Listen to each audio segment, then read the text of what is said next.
तो आज हम बात करेंगे क्लास 9th बायोलॉजी में, ठीक है, जीव जगत के वर्गीकरण चैप्टर के अंतर्गत ही किंगडम एनिमेलिया, ठीक है, इसके बारे में आज हम बात कर देंगे।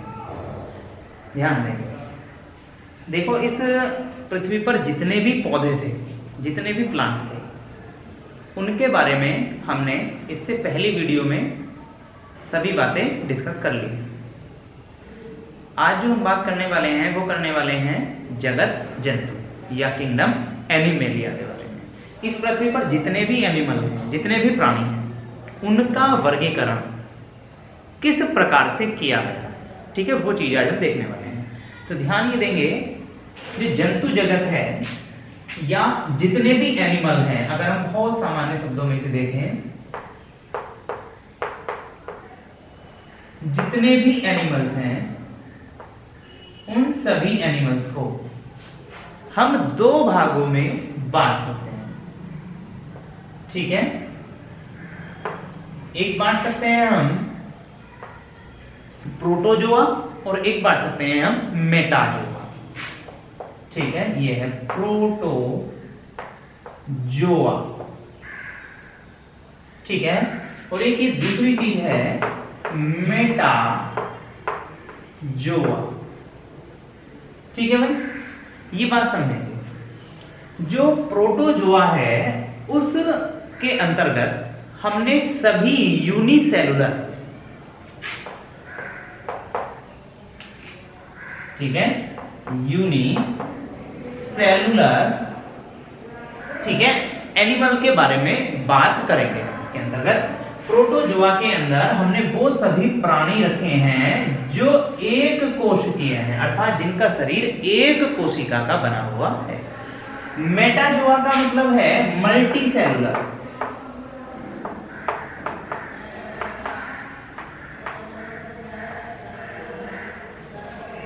ठीक है, मल्टी सेलुलर, अर्थात जिन जीवों का शरीर बहुत सारी कोशिकाओं से मिलकर बना हुआ है। ध्यान ये देंगे, जितने भी मेटाजोआ होंगे उन्हें भी हम क्या कर सकते हैं, दो भागों में बांट सकते हैं। नंबर 1 नॉन कॉर्डेट और नंबर 2 कॉर्डेट। ध्यान देंगे,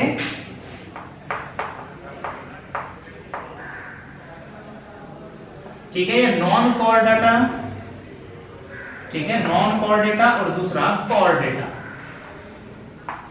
ये वाली बात हमें ध्यान रखनी है, ठीक है।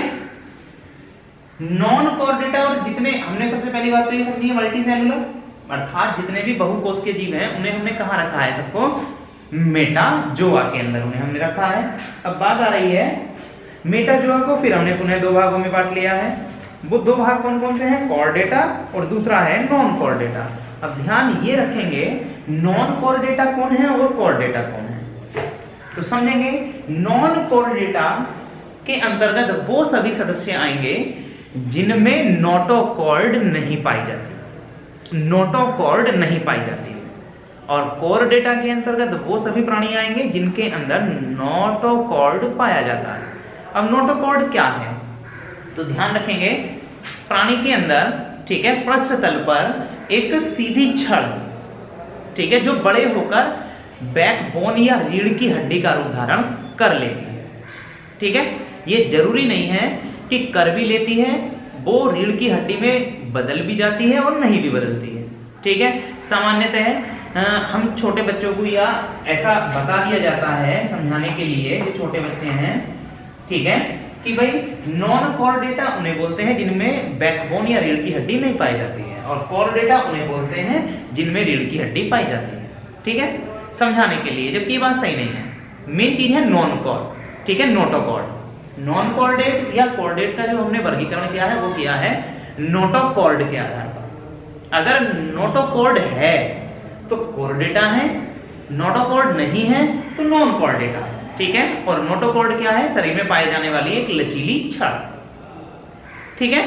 अगर वो शरीर के अंदर है या बनी और बनने के बाद वो गायब हो गई है, केवल शरीर में एक बार भी कुछ समय के लिए भी अगर वो दिखाई दे रही थी, तो वो कॉर्डेटा के अंतर्गत आते हैं, और जिसमें नहीं बनती है वो नॉन कॉर्डेटा के अंतर्गत आते हैं। ठीक है, तो जो नॉन कॉर्डेटा है, ठीक है, उसके अंदर हमें पढ़ना है पोरीफेरा, ठीक है, सिलिंट्रेटा, क्लियर है।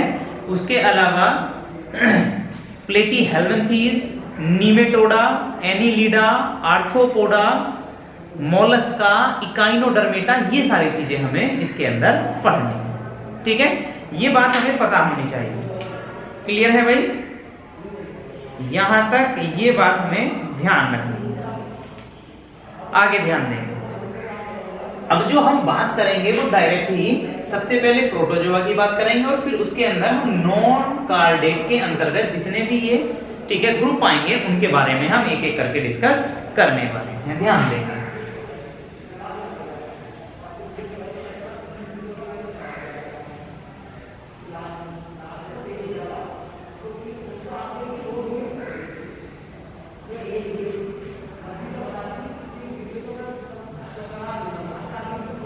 ध्यान देंगे भाई, हम जो बात करेंगे वो बात करेंगे प्रोटोजोआ की। ठीक है, संघ प्रोटोजोआ। देखते हैं, सबसे पहली बात तो हमें ये ध्यान रखनी है कि जो प्रोटोजोआ होंगे, ठीक है, जो प्रोटोजोआ हैं वो सबसे पहले जीव माने जाते हैं। ध्यान देंगे, प्रोटोजोआ ये नॉन कॉर्डेट से अलग है। ठीक है, प्रोटोजोआ, ठीक है भाई, प्रोटोजोआ। तो प्रोटोजोआ में सबसे पहली बात तो हम ध्यान रखेंगे, ये एक कोशिकीय हैं, अर्थात इन जीवों का शरीर एक कोशिका से मिलकर बना होगा, या एक ही कोशिका जीव का निर्माण करेगी। ठीक है, नंबर 2, उसी कोशिका के अंदर जीवन की समस्त क्रियाएं होंगी। ठीक है, उसके अलावा बता सकते हैं, अगर ये एक कोशिकीय हैं तो इनका शरीर इतना छोटा होगा कि इन्हें हम केवल और केवल, ठीक है, सूक्ष्मदर्शी की सहायता से ही देख सकते हैं। उसके अलावा ध्यान देंगे, इनमें जो चलन होगा वो स्यूडोपोडिया के द्वारा होगा, या सीलिया के द्वारा होगा, या फ्लेजिला के द्वारा होगा। ठीक है, जैसे कि अगर हम बात करें इनके सदस्यों की बात करें, तो जैसा अमीबा है, पैरामीशियम है, युगलिना है, प्लाज्मोडियम है आदि, ये सारे के सारे जीव संघ प्रोटोजोआ के अंतर्गत आएंगे। ठीक है, उसके अलावा देखो दूसरा एक संघ आने वाला है, फाइलम आने वाला है, पोरीफेरा। ठीक है, ये पोरीफेरा, इसकी बात करेंगे, पोरीफेरा की। ठीक है भाई, तो ध्यान ये देंगे, जो पोरीफेरा होगा उसकी विशेषताएं देखनी है हमें पोरीफेरा की भी। सबसे पहली जी बात तो ये है, इस संघ के जीव बहुकोशिकीय होंगे। ठीक है, बहुकोशिकीय होंगे, मल्टीसेलुलर होंगे। उसके अलावा और ध्यान रखेंगे, ये पौधों की भांति अचल होंगे, अर्थात ये नॉन मोटाइल होंगे। इनमें चलने यानी कि लोकोमोशन करने की प्रोसेस नहीं पाई जाएगी, अर्थात ये अचल होते हैं, नहीं चलने वाले। इनके शरीर में कार्यों के अनुरूप कई प्रकार की कोशिकाएं पाई जाती हैं। ठीक है, कई प्रकार की कोशिकाएं पाई जाती हैं, लेकिन ऊतक नहीं बनते। अर्थात एक कार्य एक कोशिका कर रही होगी, दूसरा कार्य दूसरी कोशिका। तो बताओ इसका शारीरिक संगठन किस प्रकार का है? जीव द्रव्य स्तर, कोशिकीय स्तर, ऊतकीय स्तर, कौन सा स्तर? तो हम बता सकते हैं कोशिकीय स्तर। क्यों? क्योंकि इनमें कोशिकाएं हैं लेकिन ऊतक नहीं। नेक्स्ट, ठीक है, शरीर पर असंख्य बहुत सारे छोटे छोटे छिद्र पाए जाते हैं। ठीक है, जिन्हें हम ओस्टिया कहते हैं, ओस्टिया। ध्यान रखेंगे, ये ओस्टिया छिद्रों को पोरीफेरा में। ठीक है, ये बात ध्यान रखेंगे। एग्जाम्पल में दे रखा है, जैसे साइकोन है, ल्यूकोसोलिनिया है, ठीक है, यू स्पॉन्जिया है, स्पॉन्जिला है, ये सारे सदस्य हैं। ठीक, उसके बाद हम बात करते हैं, दूसरा संघ आता है सिलिंट्रेटा। ठीक है, क्या है? सिलिंट्रेटा।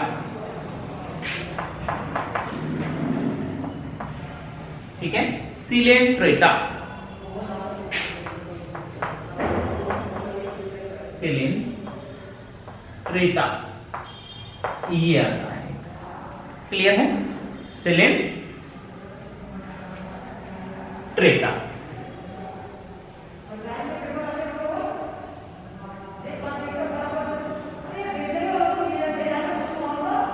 आगे ध्यान देंगे सिलेंट्रेटा का क्या है। सबसे पहली बात तो ये ध्यान रखेंगे, सिलेंट्रेटा का दूसरा नाम निडेरिया भी है, निडेरिया, ये भी हमें ध्यान रखना है।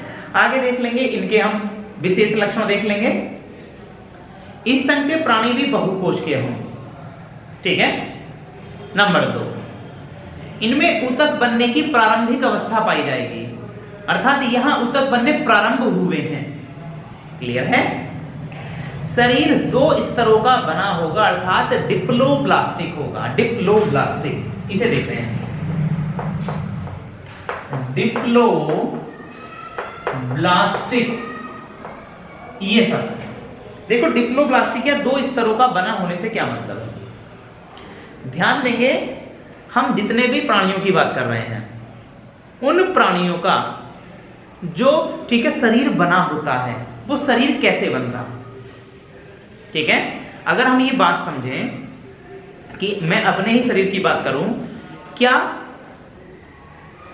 भ्रूणीय अवस्था में, अर्थात जब हमने जन्म नहीं लिया है, ठीक है, जन्म से पहले ही, एम्ब्रियोनिक स्टेट में ही, भ्रूणीय अवस्था में ही हमारे जो शरीर का निर्माण है वो किस प्रकार होता है, मतलब क्या हमारे हाथ, ठीक है, आंख, नाक, पैर, ये सब एक साथ बनते हैं या कैसे बनते होंगे। अगर हम इस बात को समझने की कोशिश करें तो हमें समझ में आएगा कि सबसे पहले जो भी जीव बनता है, तो जीव बनने से पहले ये 3 स्तर बनते हैं, ठीक है, 3 आवरण, 3 परतें बनती हैं, ठीक है। जो सबसे बाहरी परत होती है, एक दूसरी होती है और एक अंदर वाली होती है। जो सबसे बाहरी परत है उसे हम बोलते हैं एक्टोडर्म,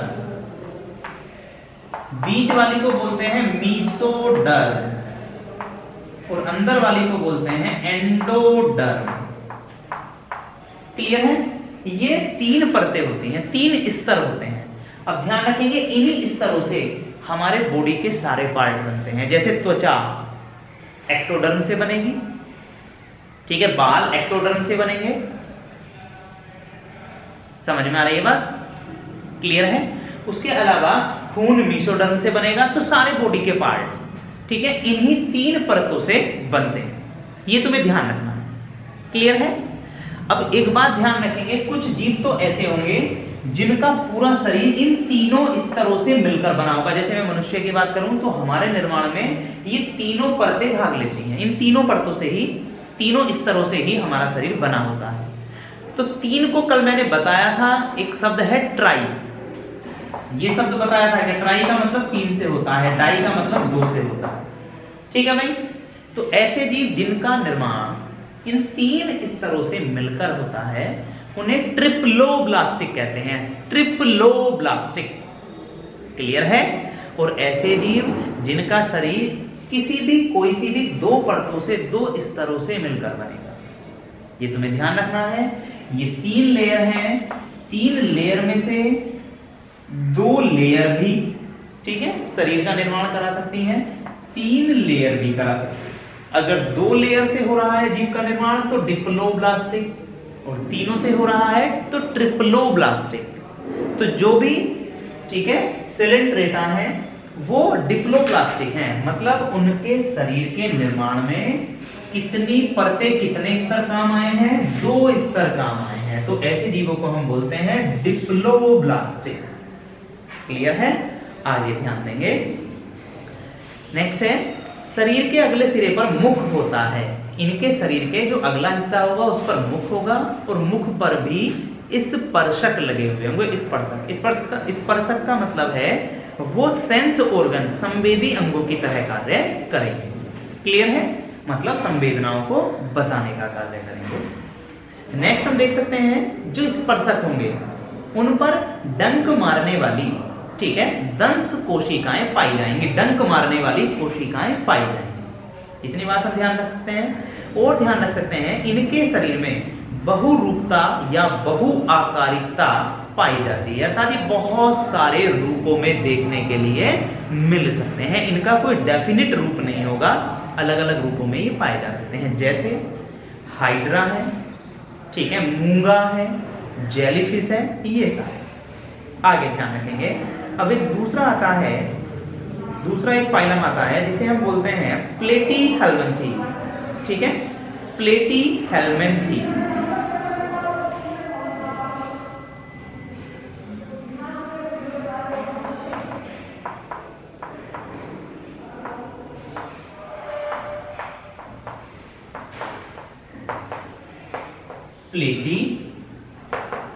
प्लेटीहेल्मिन्थीज, क्लियर है? देखेंगे भाई, प्लेटीहेल्मिन्थीज को देखते हैं हम। ये फाइलम आया है, इसमें क्या बात बताई गई है? सबसे पहली बात, इस संघ के जो भी जंतु होंगे उनका शरीर फीते के समान होगा, ठीक है, फीते के समान, जैसा फीता चपटा होता है ठीक उसी प्रकार से। और इनमें जो सिमेट्री पाई जाएगी, सममिति पाई जाएगी, वो बाइलेटरल होगी या द्विपार्श्व सममिति होगी। क्लियर है? द्विपार्श्व सममिति मतलब क्या है देखते हैं। अब सममिति किसे कहते हैं? सममिति, सिमेट्री या सममिति।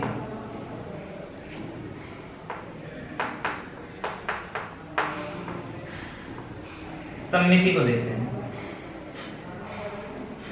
देख लो, ये मैंने एक अमीबा बनाया है, अमीबा, ठीक है।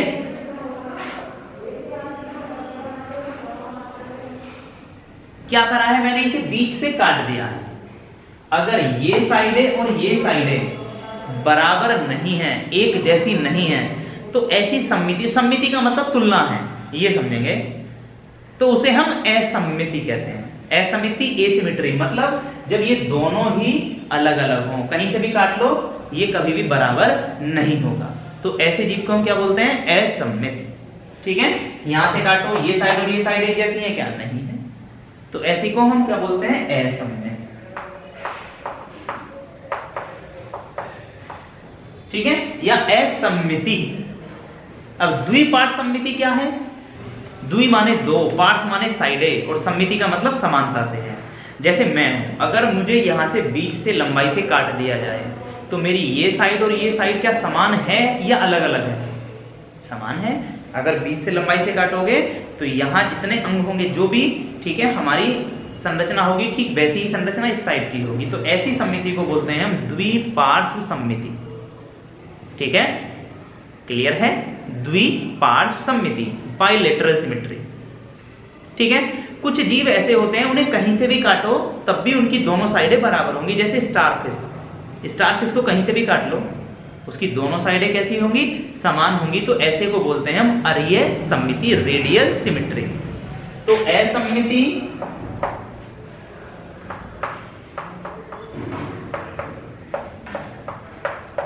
द्विपार्श्व सममिति और अरीय सममिति। असममिति का मतलब क्या है कि कहीं से भी काटोगे दोनों साइडें बराबर नहीं होंगी। द्विपार्श्व सममिति का मतलब क्या है? लंबाई से काटोगे दोनों साइडें समान होंगी। अरीय सममिति का मतलब क्या होगा? कहीं से भी काट दो दोनों साइडें बराबर होंगी, ठीक है। हम सममिति समझ गए हैं, सिमेट्री समझ गए हैं, तो हमें ध्यान देना है अब कि जितने भी प्लेटीहेल्मिन्थीज हैं उनमें जो सिमेट्री पाई जाती है